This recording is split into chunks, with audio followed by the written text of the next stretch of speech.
Hi everyone, welcome back to my channel. Today I'm finally getting around to doing a video that I've been meaning to do for a while now for you guys. I'm having a bit of a lull with subscription boxes and pin mail and things because you know what I'm like when a subscription box arrives. I can't focus on anything else until that box is open.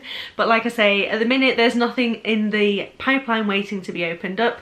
So I am getting around to doing a video for you, which as you will know from the title of this video, it's going to be focusing on pin trading within the Disney parks and looking out for fake pins or scrapper pins. Now, I don't have anything against, you know, scrapper pins and fake pins if that's, you know, if you know that they're fake and you're happy collecting fake pins. I know that Disney pins can get expensive, but it can get a bit disheartening when you have a genuine pin, which is, you know, you spend a decent amount of money on and you trade it with somebody in the park and you end up getting a fake pin or a scrapper pin. But when we were in Walt Disney World most recently, my boyfriend and I decided to have a little bit of a game. We're both quite competitive and everything we do ends up turning into a competition. So that was no exception when it came to pin trading in the parks when we were there. What we decided to do was we each took a bunch of pins, so pins from mystery boxes or from booster packs, so those kind of pins, not the rack pins or any limited edition pins or anything like that. But what we wanted to do is go into the Disney parks and the hotels and resorts and try and trade pins with cast members, and it was a bit of a competition to see who would be the best at picking out fake pins or scrapper pins, and then tallying things up at the end to see who was best at getting real genuine Disney pins rather than scrapper pins.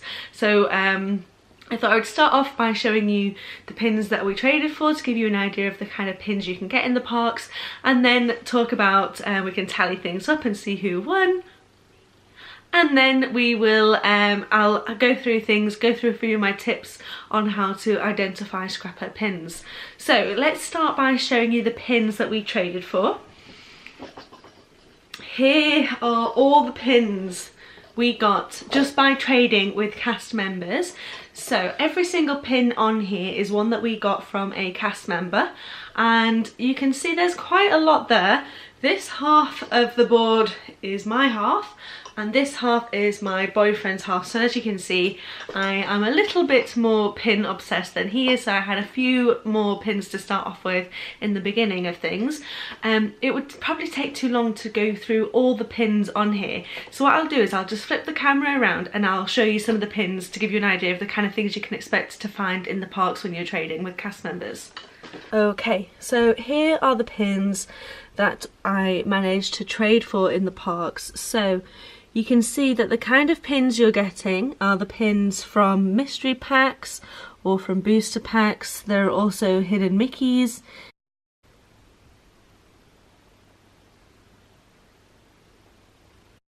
There does tend to be quite a lot of repetition with the pins that you can find in the parks.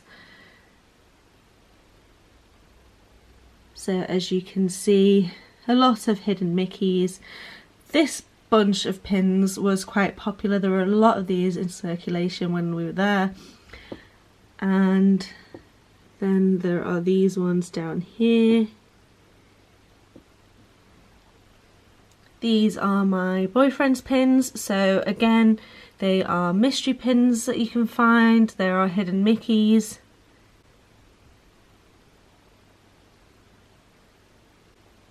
And then ones from kind of booster packs as well. So quite a variation in pins. I think it's difficult to pick a favourite. I love these two Donald ones. I think that grumpy face is adorable.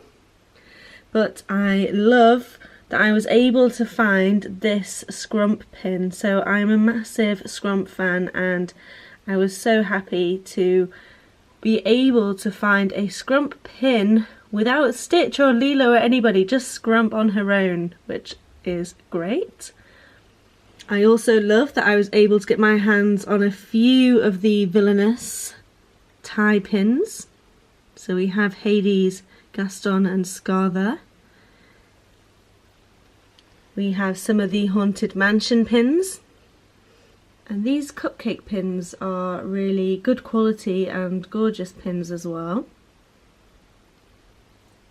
So as you can see, if I zoom out to show you the whole board, I've kind of separated it out. So this area around here is my genuine pins. These four here are fake pins. Now I knew that they were fake when I was trading with them, but I got them because I particularly liked them. I particularly like this one because it is Donald. I love Donald, but he's dressed up as a firefighter. And I thought these kind of robotic looking ones were quite interesting, but like I say, they are fakes. Genuine pins, so these are the ones that he managed to pick out that were not scrappers. But unfortunately, he collected quite a few scrappers. I think in the end, he kind of gave up on the whole picking out scrappers and decided to just go for ones that he liked. So as you can see, he kind of went for the skull and crossbones, he went for the cupcakes, and he went for the Disney hats as well, and also the Oswald pins. So he was more about collecting, and the Epcot ones as well. He was more about collecting sets and completing sets, whereas I was just trying to find genuine pins, and therefore I think it's clear to say the winner was me. Not that I'm boasting about it or bragging in any way, but I think it's clear who the winner was there. But he did give up a little bit, so, and I did have more pins to start with, but I think it's clear to see who the winner is. But the reason I wanted to share these pins with you was because it was our first time trading in the parks, so I just wanted to encourage people to do it, because I know when we went there was lots of negative talk on the internet about trading in the parks, but it was so much fun. And it is a bit disheartening when you trade a genuine pin for a fake pin, but that can happen even in pin mail. It's happened to me trading in the Facebook groups. You kind of have to just know what you're looking for. So I'll go through a few of my tips. Now, I'm by no means an expert, and I'm pretty new to this myself as well, but there are some kind of telltale signs which are quite easy to spot, and even just looking at a cast member's lanyard or their little pouches that they carry around, or even boards that they have behind the counter, you can kind of see the quality of the pin. Sometimes I guess it's good to have a feel of it yourself and, you know, have a look at it before you want to trade it. I'm sure they probably, I mean, I don't know, I'm sure they wouldn't mind if you asked to look at a pin before, say, you wanted to trade it, so you could check if it's genuine or not. So this is the kind of thing you can expect to find in the Disney parks. Lots of mystery pack, so we've got like the handbags and the nesting dolls, a few of the booster packs, so like the villain's shoes, and the what else is from a mystery pack on here? I mean, a booster pack. I think these Mickey and friends dressed up in their summer outfits was one of the like booster sets that they were doing at the time. And yeah, lots of hidden Mickeys as well. Obviously hidden Mickeys are well known for being faked, which is disappointing because some of them are pretty awesome. So yeah, shall I show you a couple of examples on fake pins and genuine pins? My boyfriend's set's pretty good for that actually. Mine aren't probably that good at showing you the telltale signs. But on his pins, he's got some from the same set that are fake and some that are genuine pins. So it's quite good to show you the comparisons. So I'll do that now with a few of his. Now also, before I do this, like I say, I am a beginner at this, so if you're watching and you are a veteran pin trader and you are picking up on some subtle signs that I'm not picking up on, then please let me know in the comments, because I'm always keen to learn, and I would be you know, happy to learn more telltale signs for spotting fake pins, because I'm still getting caught out, like I say, when trading on the group sometimes. So which ones shall we start with? So I think I'll start with this happy little pair, which is the Donald and Daisy skull and crossbone pins. Now, I don't know if you can guess which of these is the genuine one and which is the fake one just by looking at it. If I kind of tint it in the light, you can see that the Donald one has lots of dips in the enamel. So whereas the Daisy one is nice and smooth, you can run your finger over it, there are no dips. With this one, it's like they've skimped on the paint. It's like there are dips in it, so it needs a bit of extra filling in. So that's one of the things to look out for, that you can kind of spot straight off without even touching the pin, which is handy when you're, you know, trading in the parks. It's always easier when you have two to compare. Obviously you don't always have that option when you're trading. So here is the Daisy version of the pin. You can see that on the side over here there is the factory number screen printed onto the pin itself, and the Mickey waffle goes all the way to the borders. There isn't any edge on there, as opposed to this Donald one where the there is no factory number printed on. There is an edge around the Mickey waffle, so when I'm talking about an edge on the Mickey waffle, you can probably see it best over here, where there's the Mickey waffle just doesn't go all the way to the edges. So that's a couple of small tips on looking for fake pins. So looking at the enamel paint, looking at the Mickey waffle, and also looking for the screen printed factory numbers on there as well. Now, I just want to compare two from a different set. So if we look at a couple of hidden Mickey pins, these are the Epcot hidden Mickey pins. I've got two here, and again, if I hold them in the light, you may be able to tell that one has got dips and one doesn't. The other thing to notice on the front is if you look at the Mickey head itself, you can probably tell, if I put them a bit closer maybe, you can probably see the difference in the two Mickey heads. So the one on the blue pin, you can see that the ears are quite separate from each other, whereas on the red pin, they're kind of all blending together, and it kind of looks more like just a splodge rather than a defined Mickey head. So if I bring this one a bit closer, you can see there's not much of a gap between the ears compared to this one where there's a clear gap between them. So that's something to look out for on hidden Mickey pins. The other thing you might be able to tell is on the back where it says hidden Mickey 1 of 5 or 2 of 5, on the genuine one, so you can see on here there's quite clear definition in the lettering. There's clear spaces between them, so 1 space of space 5, whereas on this one it's kind of all blurred together, so it kind of says 2 of 5 without any spaces in the middle. The F is right before the 5 on that. Probably doesn't show up too well on camera, but it feels lighter, it feels thinner. And what else is there to say? Oh yeah, so on these ones as well, it's quite a good example of this. So can you see the two little stubs next to the main pin post? So they're quite prominent, they're quite sharp, but then if you look at the fake one, they're just kind of two little pimples. They're fairly non-existent.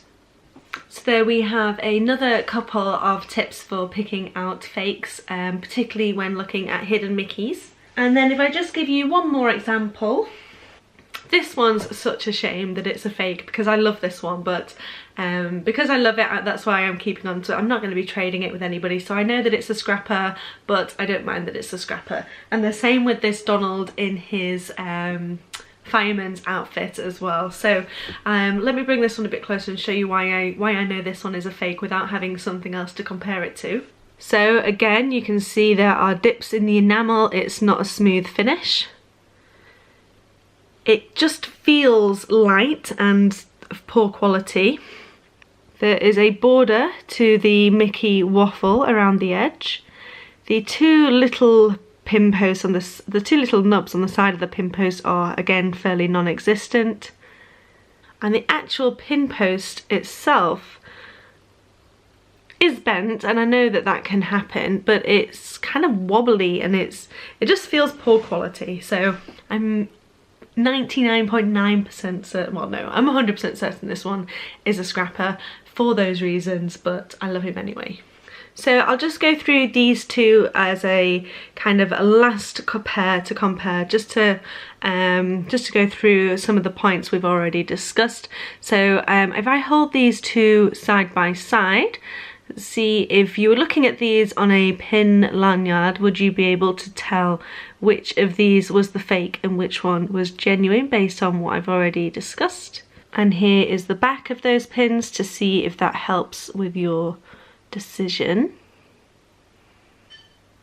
So as you can probably see after watching this video, this one is the genuine and this is the fake. And the reasons are, looking at the hidden Mickey, you can see this one's more of a blob, whereas this one's got definition within the ears. Going to the back of the pin, you can see the two little pin posts at the side of the pin post are much more insignificant and tiny on this one. And on the lettering down at the bottom, again, the 2 of 5 and the 4 of 5, the 2 of 5 is kind of squidged up together. And the metal as well just looks, I know pins get old and they get a bit rusty, but yeah, this one is much more shiny. And I personally love this Oswald pin. I think hopefully he won't notice it if it goes missing. I might add this one to my collection. And this is a great pin.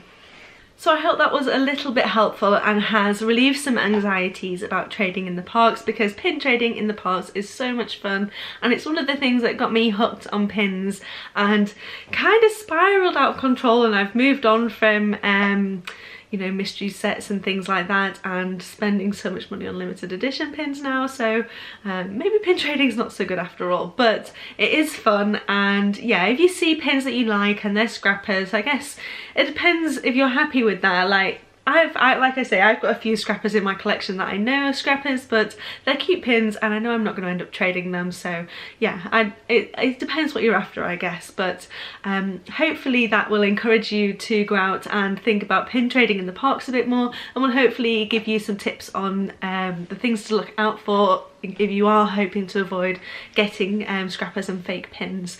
So the main things I would mention are to look for dips in the enamel, to look for those two little pin posts at the side of the main pin post to see if they are basically just little pimples or not, looking at the lettering to see if it's all squished up together, looking for Mickey borders, but that's not so much of an issue with the newer pins. We're seeing a lot of borders on Mickey waffle pins now, so don't get too worried about that. It's mainly on hidden Mickeys that you want to be looking for that. And what else did we talk about? Oh, the hidden Mickey heads, so looking to see that there is definition on that Mickey head and it's not just a big blob basically. Was there anything else? I think that was it. Really, you really do get a feel of it when you're holding the pins in your hand.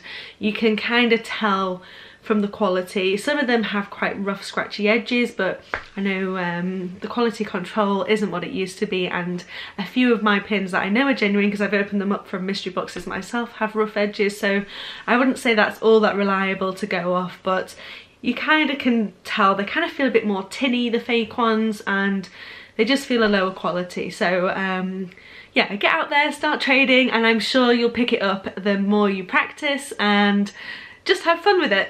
And I hope you've enjoyed watching this video. I hope it helps you and inspires you to go out and pin trading.